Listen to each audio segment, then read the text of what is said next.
be one. I'm in my 8th part of Go Greater.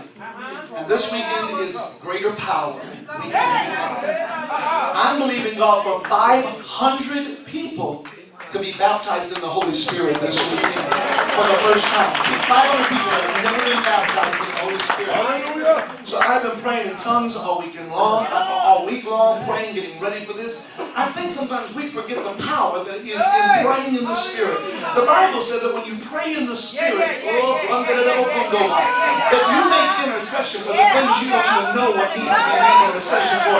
Some of you got family drama going on. You know what you need to do? Quit being in the drama. Pray in tongues on them. Because when you pray in tongues, the enemy is confused. The devil is confounded. He don't know which way to go. Some of you got financial issues and the enemy's all up in your finances. Pray in tongues. I'm telling you, all weekend long, sit down, girl, you don't know me. All weekend long, all I'm going to be doing is praying in tongues. We changed the whole service schedule around. We're doing the ministry of giving everything before I preach, so that once I preach, it's a clear shot all the way down through, because we're going to do what Acts 8 and 17 said. When they laid hands on them, they were filled in the Holy Spirit. I believe the tarrying is over. Tarrying was on the day of Pentecost, but the tarrying is over. The Comforter has come, the Bible said. So this weekend, I'm believing for people to be baptized in the Holy Spirit. So I'm on fire about, after all these years, I'm on fire about the fact when you pray in the Holy Spirit, you shift things in the atmosphere. So why don't you just close your eyes, and I'm going to only give you 30 seconds, but pray in the Holy Spirit.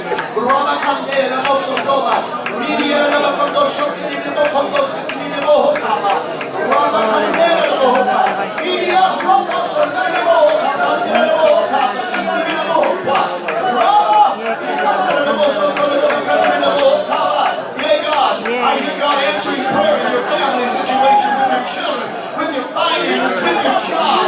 Roll on, the Spirit makes intercession for our infirmities. Hallelujah. Roll on. Hallelujah. Hallelujah.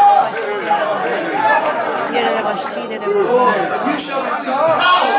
Yes. Don't tell me there ain't no power. Yes. I'm going to tell you this. You cannot pray in the Holy Spirit without some power coming into your life.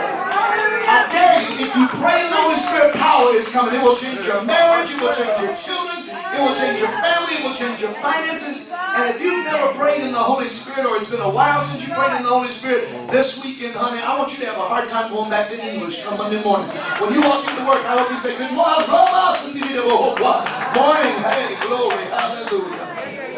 So I can't apologize. My brain is wrapped around greater power this weekend. Holy Ghost power. Greater power. This ain't no stuff. This ain't damn power. This ain't damn Willis power. This ain't Lighthouse power.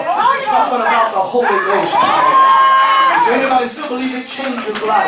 Anybody still believe it can take nothing and make something out of it? Is there anybody still believe God can take somebody and turn their life around? He can take a taste of alcoholism out of somebody's life. He can take drugs out of somebody's system and sober their life. I'm telling you what the Holy Ghost can do. This is a meeting. Would you all sit down and act like it? Come on now. Glory. Hallelujah. Churches wouldn't have half the troubles they got if folks would pray in the Spirit. Pray in the Spirit. You cannot pray in the Spirit and then go cuss somebody out. Something changes in you. You can't pray in the Spirit and then be upset with it. I'm telling you, something shifts in you. Pray in the Spirit. Okay. I hear the Holy Spirit just say, save something, son. Save something, son. And I'm fired up about this. The Holy Ghost changed my life. I was a 6-year-old kid. And they said, oh, he's just a kid that won't last. You understand all these years later? He'll keep you. And if you fall, he'll pick you back up and keep you again. Yes, he will. He don't judge you. He don't condemn you. There is therefore now no condemnation to those who are in Christ Jesus. He forgives you. People who don't pray in the Holy Spirit don't forgive. You pray in the Holy Spirit, you can't help yourself but to forgive. You pray in the Holy Spirit, you can't help but want people to be all right. And are you okay, baby? You all right, sir? Brother, you all right? Everybody okay? Because the Holy Spirit wants everybody around you to be at peace. When a man's ways please the Lord, he makes even his enemies to be at peace. Brother, you got one more chance to holler like that. Drinking the living water. Yes,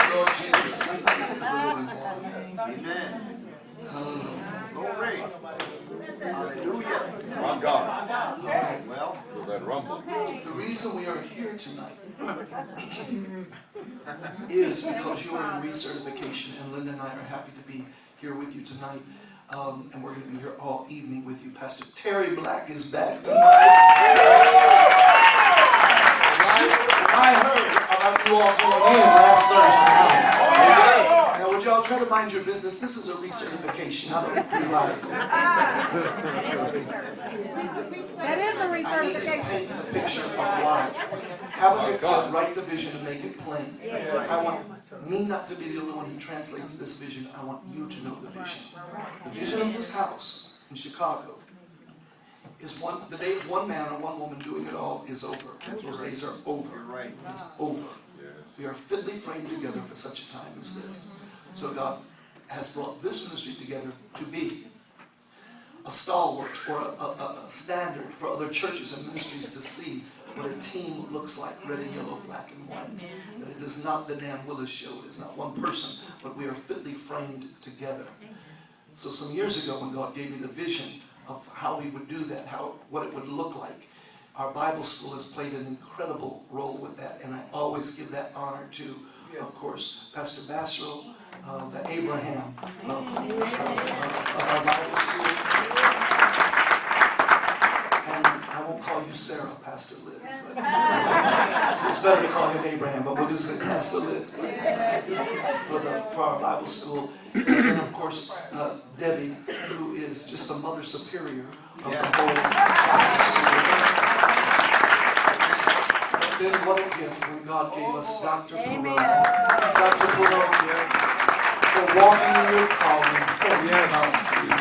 All of you. There's never anybody trying to push the next one down and get ahead of.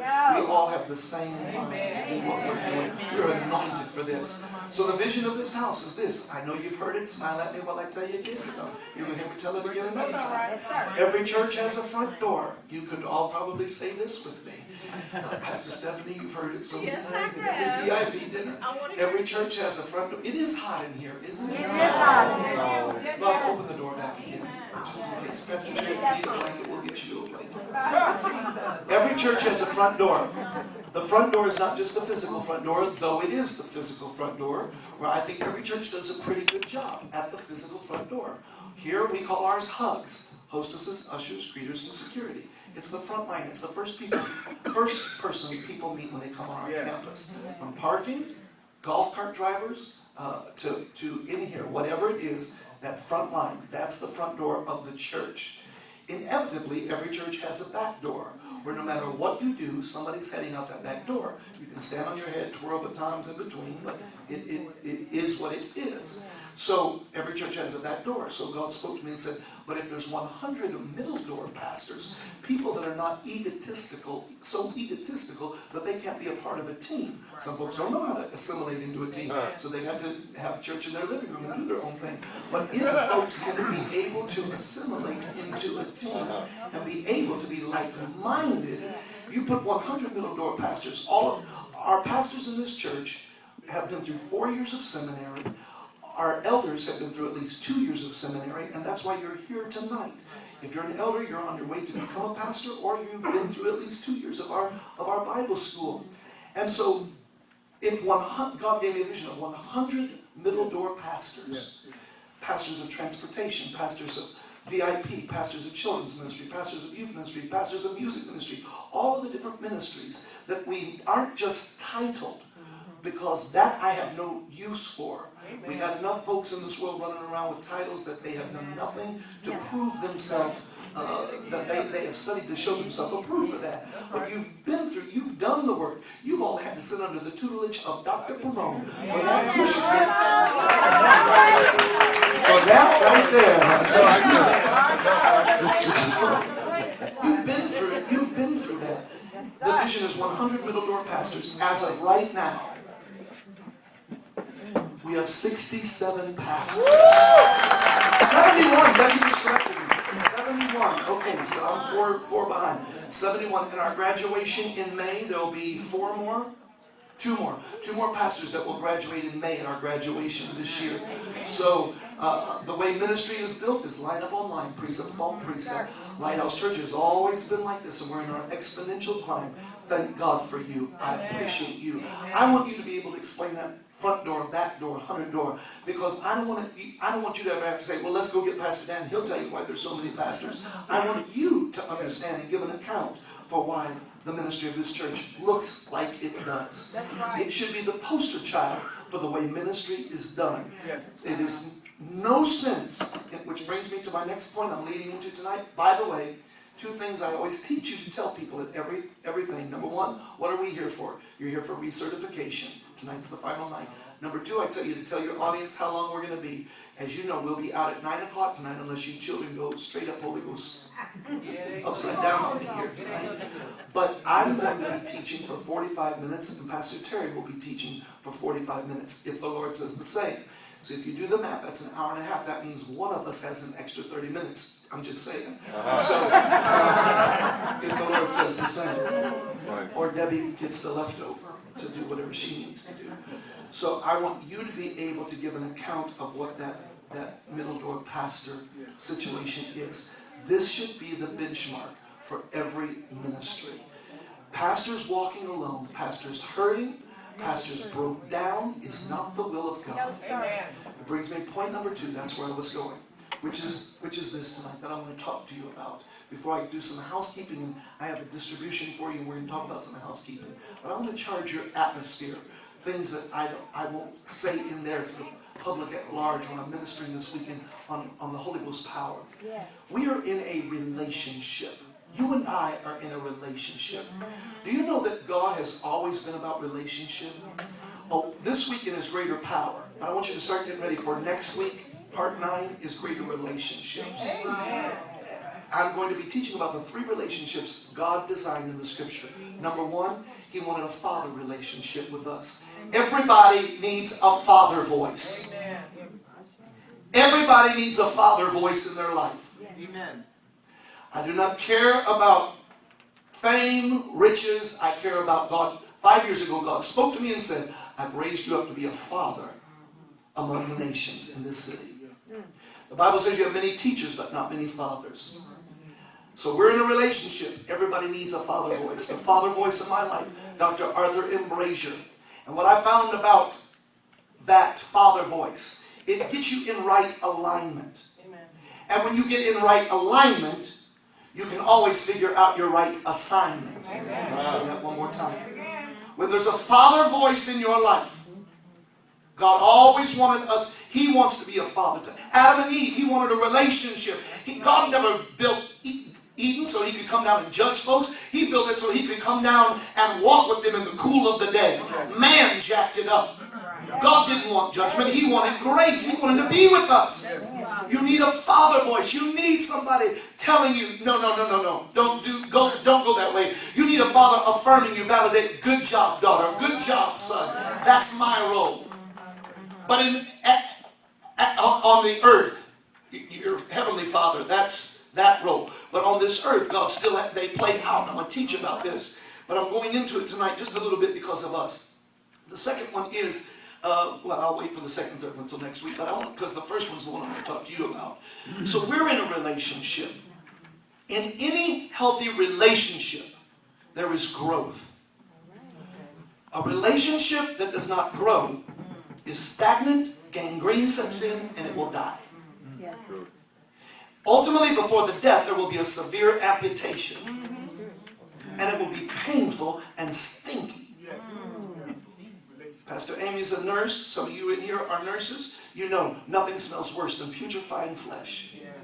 And it has to be cut off, removed. Sometimes when there is unhealthy cells, they are removed. You are the one that is to be the healthy cell in this relationship. I'm the one to be the healthy cell. Healthy relationships grow. They smell good. They look good. They act right. Right. But a healthy relationship is a two-way street. Yes, sir. I made up my mind a couple of years ago after some pain that I went through. I will not be ever bitter. I will never be jaded in my life. I refuse to do that. I believe people, what they say to me. You can call me gullible, but if you tell me something, I'm going to believe you. I refuse to go, well, yeah. Oh, no. I've been taken advantage of as much as all of you, and maybe more than some of you. But I refuse to be jaded and bitter. But what I do refuse is to be in any more relationships in my life that are not a two-way street. Amen. Come on. I'll love you, but I will not be in a relationship with you. You are not in a relationship if you are the only one speaking affirmation and validation into somebody's life. If you're the only one buying stuff, if you're the only one speaking life, if you're the only one blessing, if you're not in a relationship. That's right. You're in a Jezebel situation where there's manipulation and control going on, a spirit of Jezebel going on in that situation. But a healthy relationship is where there's two ways going on. So a healthy relationship means that as we grow, I'm not babysitting you. You're not babysitting me. I don't have to monitor your Facebook, and I don't have to know where you're going on vacation. That's not how we roll here. I don't need to. But what I do have to know is this, and what you have to know is this. You better ask, I would be the last person anybody in this whole world could ever come to about any one of you all, ever, as long as you live on this green earth. You never have to wonder Pastor Dan's loyalty to you. If I have laid my hands on you and ordained you as a pastor, hell can freeze over before somebody will ever bring me bad tidings about you. I don't roll like that. I don't get down like that. And if they want to say it, and you standing right there and you let them say it, but I'm going to err to the side of your mercy and your grace, because we are in a two-way relationship. Praise God. That means I don't have to babysit you. I don't have to constantly I don't constantly have to handhold. Where you been? How come you haven't been to church? How come you don't? That's not healthy. Right. It's a two-way relationship. Every now and then somebody will drop me an email. Pastor Dan, just wanted you to know I'm going to Puerto Rico for 2 weeks on vacation, and just want you to know I didn't start a church in my living room or whatever. Amen. But it's a two-way street. You understand? I just heard about somebody starting a church in their living room.